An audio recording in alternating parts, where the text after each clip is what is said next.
The podium is a bit awkward place actually to stand in here because the light shows directly into your face and you barely see any of the audience. So that's my experience from this morning when we started with the event.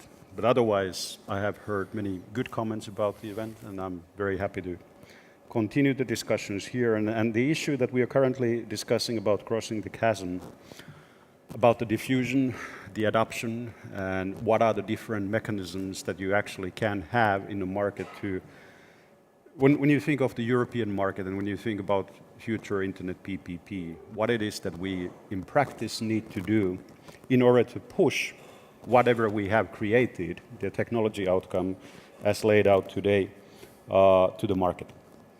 And earlier today, we had some discussions already that what needs to take place, and those type of things are already happening. So there are different structures that are being created, the FI lab, the FI ops, the pillars that Juanjo in his earlier presentation, the chief architect of FI-PPP was referring to, so that we're getting ready to have all the instruments in place to really engage in the diffusion effort.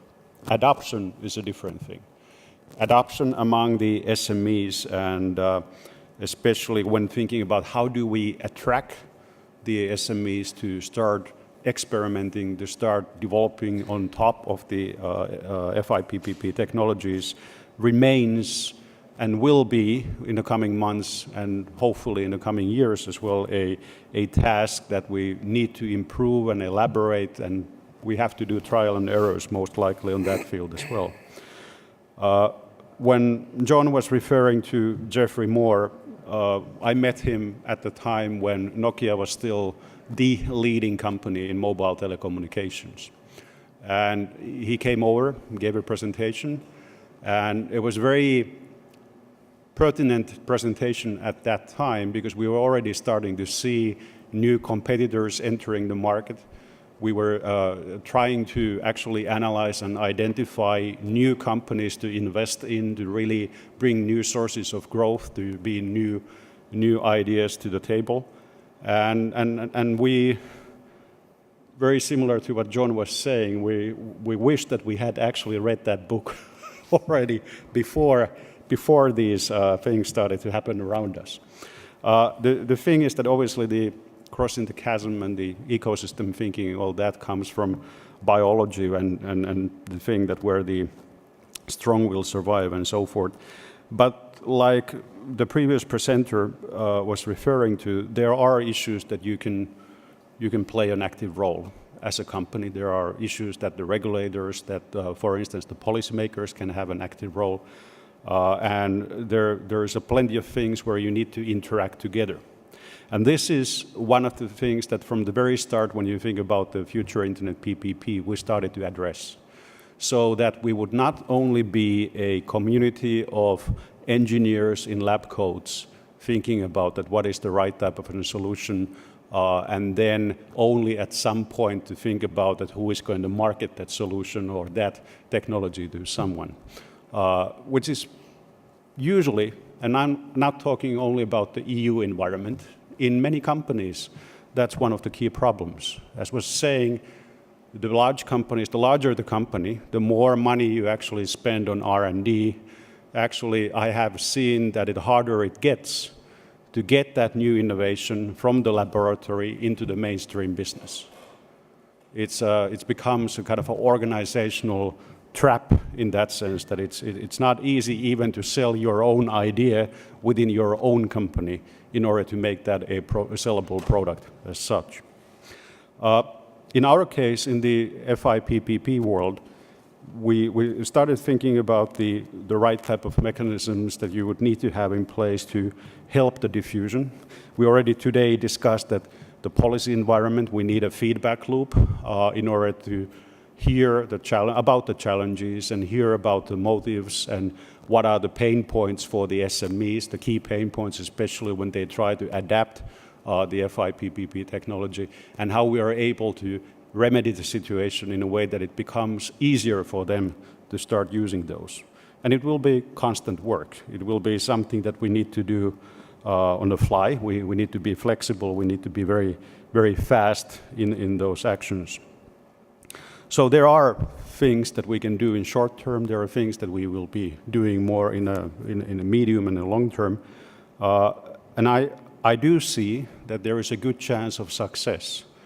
And that success comes from the fact that there is a, if I may use that term, a kind of a crisis mentality.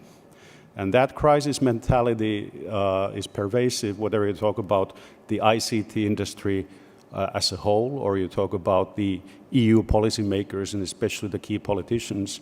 And in many companies, it's always more or less the same story as well, that you only move and you always start doing those adjustments and changes when you have to do those.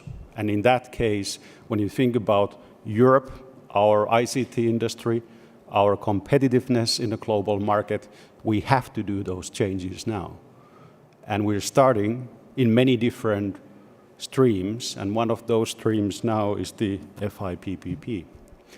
And this morning I showed you a slide where I briefly discussed that what are then the impact of the FI-PPP, and not only the potential impact, but as I said, the impact that we are aiming for, which is the outcome of the program. And we already heard today that we are able to create a new type of a smarter and open innovation environment in Europe.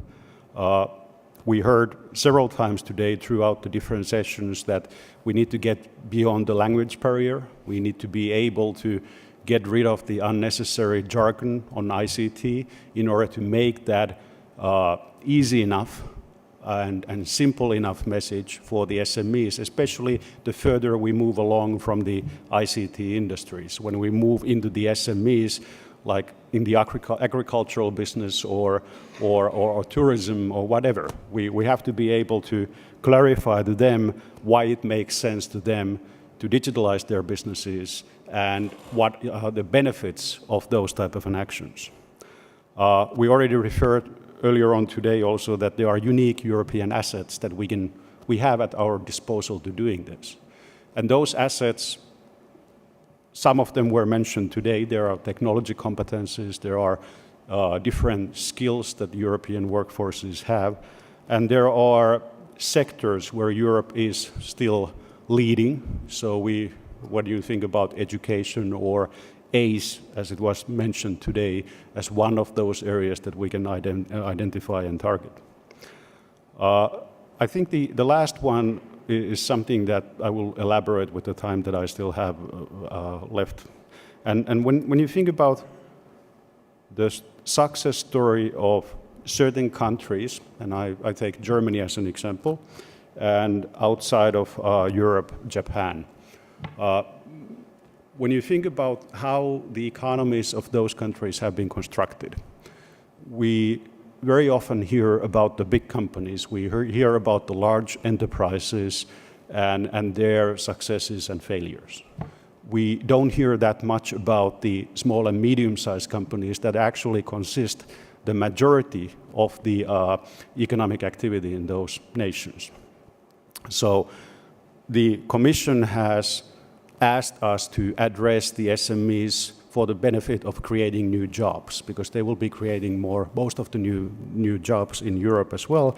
But at the same time, like I said this morning, the better we are helping and supporting the European SMEs to become smarter, to modernize their way of thinking, their way of leadership within the companies, the way how they internally organize themselves, the way how they're able to address their customers, for instance, through different type of tools, the more attractive we actually make those European firms for the large European enterprises. And I mentioned this morning the Finnish case example, and I have had discussions with large enterprises, and not only in the ICT field, from elsewhere from Europe as well. And they feel like that the next big thing for Europe is that we create a similar type of an environment what we have now, and this is a bit provocative, what we now have in Germany, where you have a Mittelstand, where you have a very lively, very capable, very innovative SME sector elsewhere in Europe as well. That's not an easy task to do, but it's something that we need to address, and that will require the crossing the chasm also, that we need to cross the chasm. How do we address those business leaders of the European SMEs to modernize their business and start using the technologies? Okay, I'll end in there.